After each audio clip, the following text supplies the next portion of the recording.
20 Premier League games in in the season, 30 and they tane paid 100 Premier Lig million. maçına Why? 30 milyon Because öderken there is tek bir product, there is Black distribution, Friday and there is maçına innovation. çok daha They, fazlası ödendi. if you know that there is an Dolayısıyla act, eğer Sports tabii Broadcasting ki Act in the United States that it spor prohibits you to yayın broadcast NFL games on Fridays. kanunu So this is Cuma the günü day for yayın college yapılmasını football. So yasakladı. up till Ve after dolayısıyla 6 p.m. you cannot broadcast. So altıdan sonra NFL never broadcasted the games on yapamıyorsunuz. Friday. Ama tabii ki So Cuma what günü Amazon zaten did, yasak. and I think Amazon'un it's yaptığı fantastic. ise They şöyle bought oldu, the çok game akıllılar. on Oyunu Black maçı Friday. They satın put the game on aldılar. Black Friday day Friday'de de till yayınladılar. 3 p.m. They 3'e kadar broadcasted at 3 p.m. yayınladılar. just Yani not 3'e to break kadar this yayınlandı. Sports Broadcasting Act. And usually people in America on Black Friday day, they go to the shopping malls and they buy with the discounts the products. So Amazon, they broadcasted the game in their digital platform and they allowed you not going away to purchase everything that you need during the broadcast. So they know through their research, through their searches of their customers, they could simultaneously bring to different customer segments different advertising, different ads, because they know what you search. That's what we're telling. Know your customer. And simultaneously, it's called a shoppable experience, that you're not leaving the broadcasting or not leaving your house, you can acquire.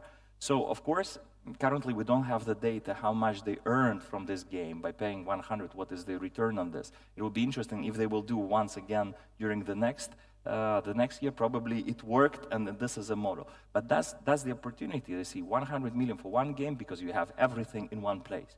And I believe this is what the other Premier League and all other football leagues will go. This digitalization, changing consumer habits, yes, but then you can provide a unique content and unique experience for this new generation. That's what I call the values, the values of Amazon. Yes. Just to remind all of us that every time we hear some cool example coming from the US and think that it's somewhere, you know, at the other side of the ocean, in fact it's not. And all of us working on behalf of the clubs or leagues or federations, we're in the same competition. And, you know, Amazon and this thing is accessible from our smartphones the same way as it does from Denver, New York. And we will see them coming to this market, the fantastic deal with MLS and Apple. Exactly. So it's a 10 years deal with we will see that these companies will go because at the same Apple, the sales of iPhone is also stagnating. So where they can grow currently unlimited way, is a subscription and a content base. And through content, they can advertise, they can commercialize it. So. Okay, when we have the next panel on the next Winter League, we'll talk about that. Time is up, says the red TV in front of us. I believe we have some minutes for the questions, if you have any. If you don't, we save some time for you and for ourselves. There is a question. Yeah. Good. No time saved. The microphone is has... there a microphone? Microphone. It's coming. On its way. Almost there. The last 5 meters. And there you go. Oh, hello guys. Thank you again. Yes, after listening to you, I have a question. That Emmanuel mentioned that Romanian football. How did you say that word? In very hard situation, I would say. Yes. Awkward. Awkward. Yes. You know, I think this curse is related to most of the Eastern European leagues, because all those problems that you mentioned in my country we had the same. And where are you from? Ukraine. Oh. Yeah. I told you that 2 days ago when we were in. Yeah. But anyway, what I wanted to ask you guys, I think you will agree with this thesis that our leagues from Eastern Europe, they are not 30, 40 years, but 10 years at least far from, I would say, Central European leagues and even North American League, I mean MLS. And I've been thinking, you mentioned about Super League and again MLS. Is it possible to use this model that is used in MLS, like private entity as private company that rules all the league? And to get into this league, you have to follow some requirements to invest money and etc. etc. How do you think if, for experiment, I don't know, even in Latvia, you'll try to do that project, like to make a private league, not connected to government, not connected to state, just private league ruled by businessmen of Latvia or whatever, I don't know, from any other country. How do you think, will it be a project that will survive, or it's not applicable in reality of Europe and especially of Eastern Europe? Thank you. You want to, so you want to know if a league between a league composed by the country from our countries in Eastern Europe would work? No, not necessarily. The idea is to make a what's called a single entity league, or sort of American way of league. But from multiple countries, or just no. Sorry, maybe my question. Choose the countries, please. Yeah, for instance, in Romania, now you have this situation that the league is ruled by government. Yes. No, the league is ruled. There is a professional league. Yes, sure, but the headquarters were funded. The league is funded heavily by. No, the league is private, but the clubs in themselves are, most of them, half of them, let's say, from the first league are backed by the state, one way or another. Yes, exactly. Yeah? And I'm saying, if imagine creating the league private, all ruled by businessmen, private entities, and any team won't be related to government or state, just private league. And I'm asking, in the reality of even Romania, will it be possible for this league to survive for a long term? Yeah, or that's the ideal scenario. There's a big debate now between private clubs, because we also have private clubs, of course, and they are rather unhappy. They say we cannot fight the state because of the many problems we had. We had the smaller, not that bigger oligarchs in charge of the clubs, starting with the 90s until 15 years ago. Most of them, I would say probably every club owner in their top flight, so if we take the teams from 20 years ago, all of them had problems with the law.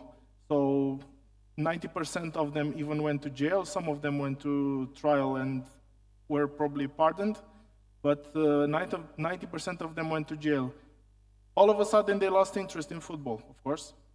And for a few years, for 5 years, for 7 years, we had a void of money and private investment in football, of course. And that's when the state came to bring back some brands to life. So 20 years ago, less teams, probably 3 or 4 in the top flight. We had, let's say we had 18, but let's move to 16 as we have now. So 25% of the teams were owned by the state, and the league was stronger. They had better results in Europe, but at the same time, it turned out that the guys who were in charge of the clubs were not running them legally. So I wouldn't know how to answer because it's just imagine a matter of prediction. Of course, if I were to predict, I think now, as things stand, it's impossible to see the Romanian league working only on private investment, because there aren't enough people ready to risk their fortunes to invest in a product that's doomed, in my opinion. So if I was a businessman who started something and created a product and followed some rules, I would never put money in the Romanian league. Just to elaborate on that, first of all, there is any problem of government to be, as an investor, a partner of the league, of the club, or anything. The most important is to define how these investments are done. You can take the example of Iceland, where 3.5% of the government budget goes to the sports and recreation. So when the government acknowledged that among young generation there is the problem with alcohol, drug addiction, they decided to invest in sports, and particularly in football, to solve this issue, and they did it. And as a result, they also went to the Euros in 2016, then World Cup 2018. So, for example, if you take Latvia, the investment from the government budget is only 0.5%. So an EU average is 0.8, so we are lagging even behind the average. So I think the best combination, especially for a smaller country, is a combination of the private investment and the government investment. If the government invests in the youth development, infrastructure development, MLS the same. There's no problem. There is no problem, and the MLS the same. The stadiums, the majority of stadiums built by the municipality or the cities. So this is the best combination. Of course, if the government funds the player transfers, the salaries of the players, and inflating these things, this is a bad situation, because then you put the pressure on the private business to put even more money into things that don't generate value, because higher salaries of the players, of course, there should be a normal salary, a competitive salary, but on top of that, what we see, it's a just incredible inflation of the salaries, transfers, agent fees, and so on. So the best combination to answer it is. But the problem in our countries, the biggest problem in football in general is the governance. That's how you govern the football. So how you develop the programs, what are the procedures are there. This is the biggest problem. I would suggest, just in addition to that, I believe we run out of time completely, you may check an example of the Indian Super League, because that's exactly what they did a couple of years ago, and the Indian football is a thing of itself. I've been to a couple of matches there, and it's just incomparable to what we're used to see in Europe. And that's exactly the case, because they wanted to separate from the pyramid, the traditional one, and not that they really succeeded. It was and still is a great benchmark, but not more than that, from my opinion. Thank you. Thank you, gentlemen. Thank you for everyone who participated, to technicians, to interpreters, whose job was really high, especially at our panel. See you one day somewhere else. Maxim, Amy. Pleasure. Hugs. Thanks a lot for Igor Kretsan, Maxim Skrivenic, and Emmanuel Roche for sharing their information with us. We are going to be all together in 10 minutes for the panel from scouting to negotiations, the art of closing successful transfer in 10 minutes. Thank you.